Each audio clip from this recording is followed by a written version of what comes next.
Yeah, I do, and it's not really about the press conference because I think the one thing Jeffrey Lurie said that was completely true is it's not about winning a press conference. And to me, the first test was going to be the staff, and I think he put together a pretty good one, and one that projects, at least at the top, certainly, a heck of a lot better than the staff that just left. So I think people should feel pretty comfortable with what's going on as far as what Doug Peterson's putting around him as a first-time head coach. And really, that's all he can do at this point because free agency hasn't started.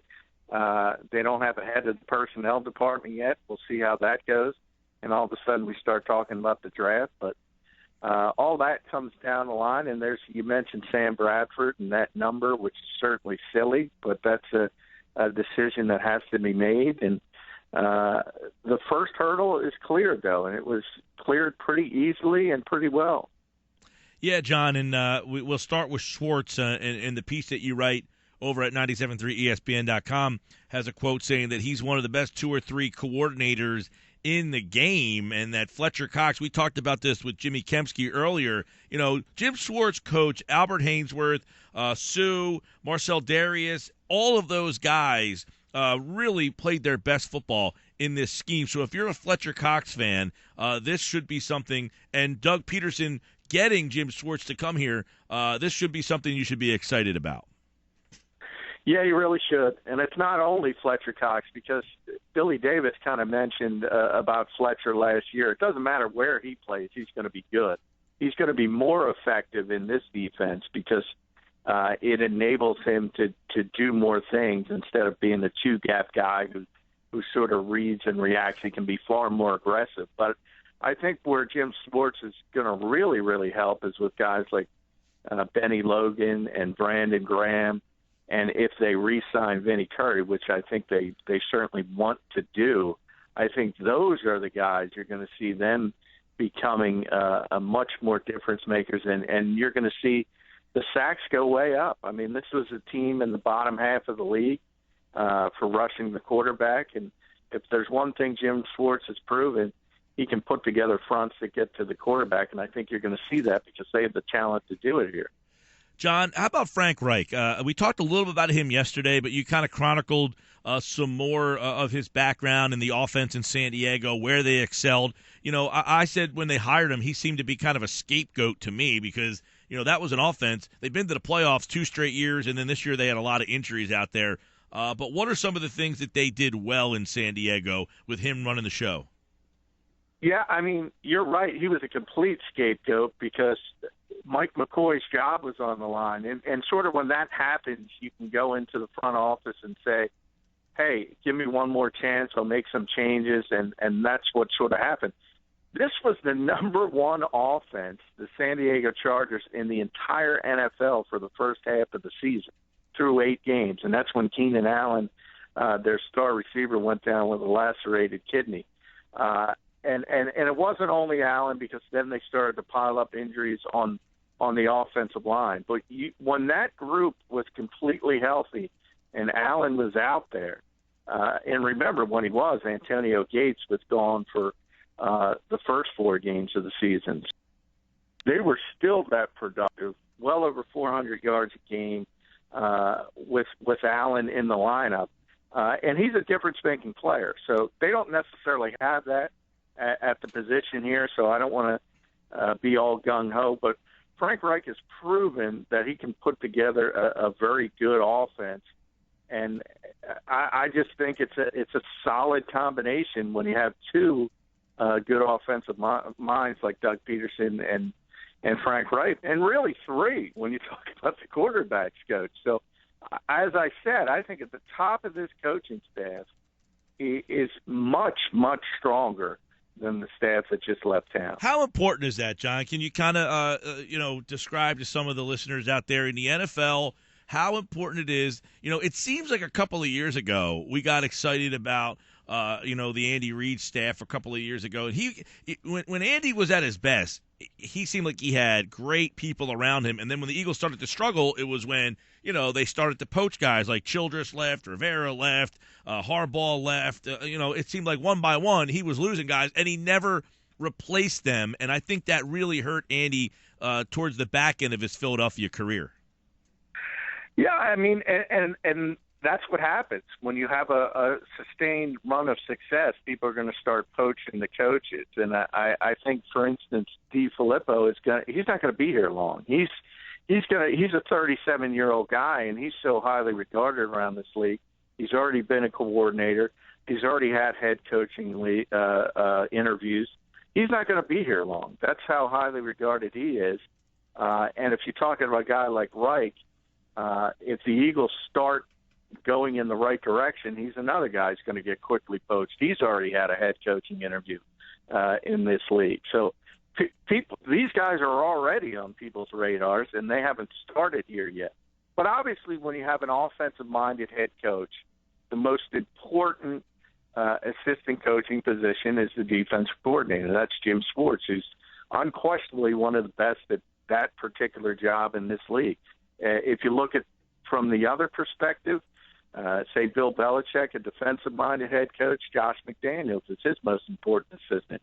Ron Rivera, who's 16-1 getting to play, this is Mike Shula. That's how it goes. So when you look at Doug Peterson, the number one hire was Jim Schwartz, and they don't really know each other. They don't have a history. So it kind of proved that Peterson and the Eagles were just looking for the best guy, and I think they got it. Any, you look around any staff, it seems like there's a guy on that staff, as you mentioned, DiFilippo, who had been around the league with Oakland and the Jets, and, he worked with Mark Sanchez in New York, and then he went to Cleveland this year as an offensive coordinator.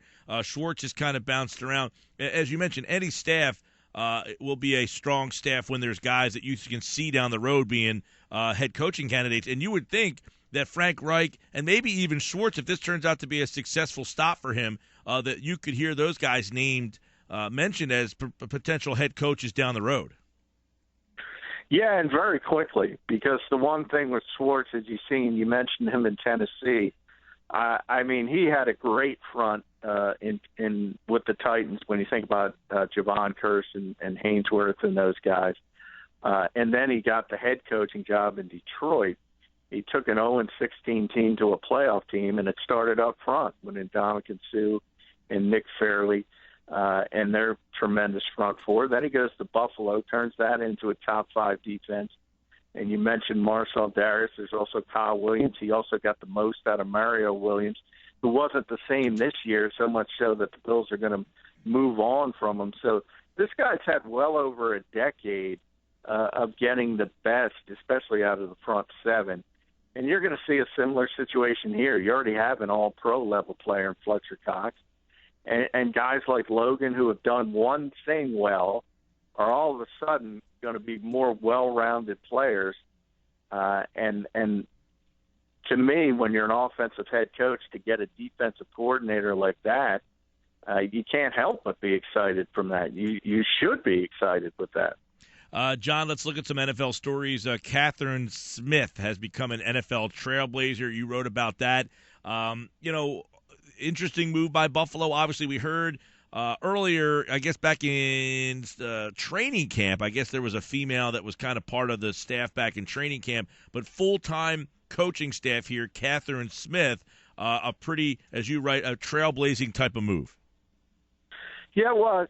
Jen Welter was the inside linebackers coach out in Arizona for Bruce Arians. And I think the big question is, would adult male athletes be open to listening to and Welter sort of played for years in various women's leagues across the country, and by all accounts did a great job. Kevin Minner specifically really talked her up. So what happened, Rex is very comfortable.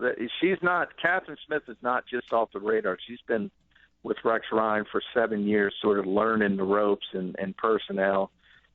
She's been his administrative assistant, and he pulled the trigger today, and it's about time. Obviously, the NFL is behind the curve when it comes to things like that, because when you talk about coaches in this league, the good ones, you talk about the ability to teach, you talk about the attention to detail, things like that, and that's not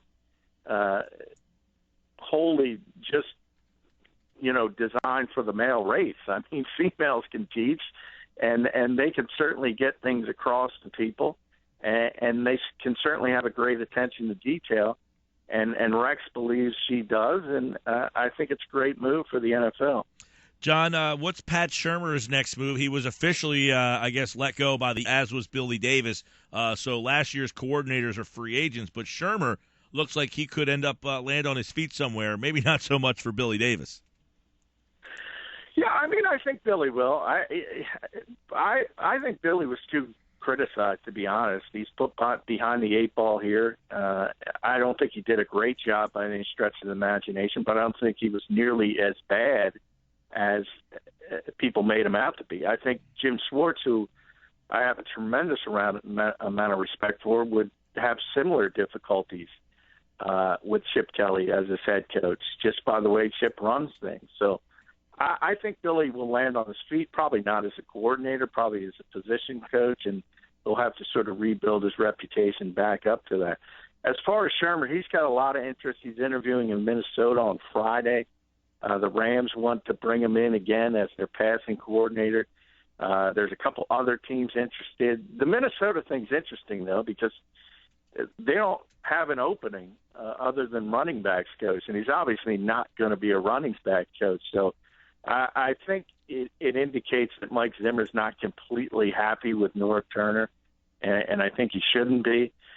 So I think there's a good chance that Pat Shurmur lands in Minneapolis.